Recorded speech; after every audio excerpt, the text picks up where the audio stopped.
The inhibiting of viral replication has been found to lead to shortening of cold and flu symptoms and also lessening the severity of them. And so this is what has really drawn people to using elderberry as a medicine. The promise of lessening or altogether avoiding getting sick during those winter sickness events where everybody seems to be catching a bug. And just as a general disclaimer, I am not a medical doctor. Everything in this video is just for informational purposes only. I am just a plant nerd. Using elderberry to boost immunity and fight off colds and flu has become a pretty mainstream remedy that increasing numbers of people are interested in trying for themselves. As a relatively casual grower of American elderberry, we at Wild Sprout Nursery make a small batch of elderberry medicine each year to support us through the winter months. And we also sell plants and cuttings locally and online through our website if you're interested in checking that out.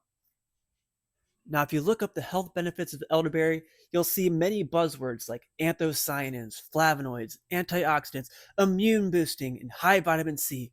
Great, but then I got to thinking, okay, but what the heck does that even mean? What's a flavonoid and anthocyanin? Why are these good for me? And okay, well, elderberry boosts my immune system, but how? Antioxidants, like, what are these actually doing in my body that are beneficial? And what are the studies that support this evidence? Well, I guess I should probably figure what all this is about. So I decided to get to the bottom of it and do a little research. Well, it turns out that there's actually a pretty decent body of research that describes the immune boosting powers of elderberry. And of the two most common elderberry species that I'm aware of, Sambucus canadensis and Sambucus nigra, that's the European and American elderberry, the focus of a lot of these studies are on Sambucus nigra, the European elderberry. And with all these things, it's really important to realize that so much more research needs to be done, and American elderberry and European elderberry, red elderberry, blue elderberry, they all contain similar compounds. Now, and the concentrations are going to be highly variable, even within the same species. It depends on how it was grown and all these things. So just remember that. All right, let's break this down in layman's terms, starting with addressing antioxidants, flavonoids, and anthocyanins. So elderberry is chock full of all these things, but what are they? Anthocyanins are the compounds that make up the pigments that give fruits and vegetables their vibrant colors. Here we have some dried elderberries, very dark in color. This isn't a purple potato, but maybe you've seen purple potatoes. Those are the anthocyanins that are giving them those colors. Now, fruits and vegetables, they don't make these compounds for no reason. These anthocyanins are important for protecting their cells from damage, from free radicals. And we're throwing around these terms anthocyanins, antioxidants, and flavonoids. But let's just be clear that all anthocyanins are antioxidants, but not all antioxidants are anthocyanins. Let me explain. Anthocyanins are a specific type of antioxidant that occur in plants. Flavonoids, think of flavonoids as a broad category of compounds of which anthocyanins are a subclass. Think of it this way. Flavonoids are a broad category, like let's say fruit. And within the category of fruit, we have apples, which are represented by antioxidants in this example. And there's lots of different apples. And so a subclass of antioxidants are anthocyanins. So we have fruit, flavonoids, apples, antioxidants, and anthocyanins, a subclass of that, a specific type of apple. Let's say a Granny Smith. Now, we've all heard that antioxidants are good for us, and here's why. Just a little bit of chemistry here. Let's take a look at a basic molecule.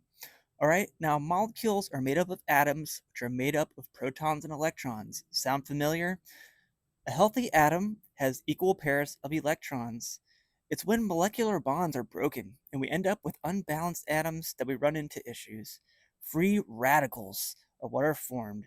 And this is what happens in our bodies all the time. It's a normal part of aging. It can be caused by UV exposure, air pollution, inflammation, a whole host of other things.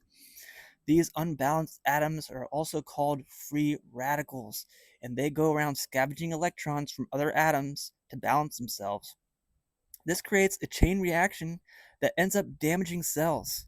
Antioxidants are able to come up and donate electrons to these unstable atoms, thereby stabilizing them. So, something really interesting about the anthocyanins in elderberry is that they are known to inhibit inflammatory pathways in the body that reduce the production of cytokines that are pro inflammatory. Now, cytokines are just proteins that regulate the cells of our immune system, and this is beneficial because the reduction in inflammation can be beneficial for conditions like arthritis and other inflammatory diseases.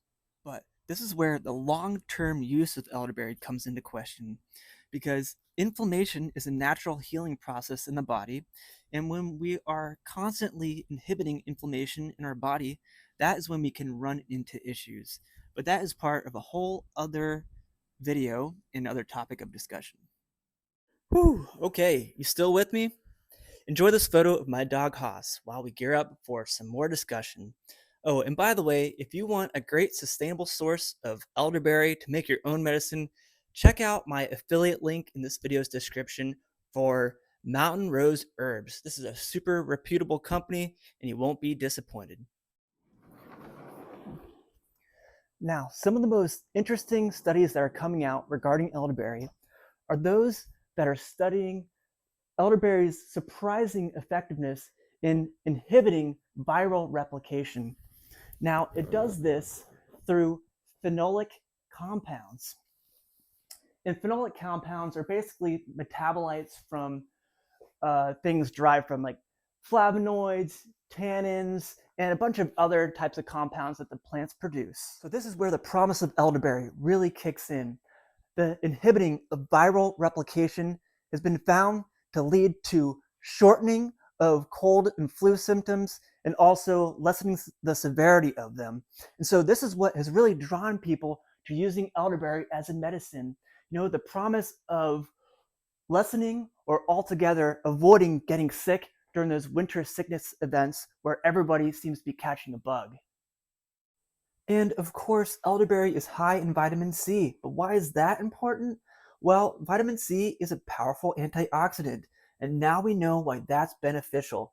Vitamin C also supports our immune function by stimulating the production of white blood cells.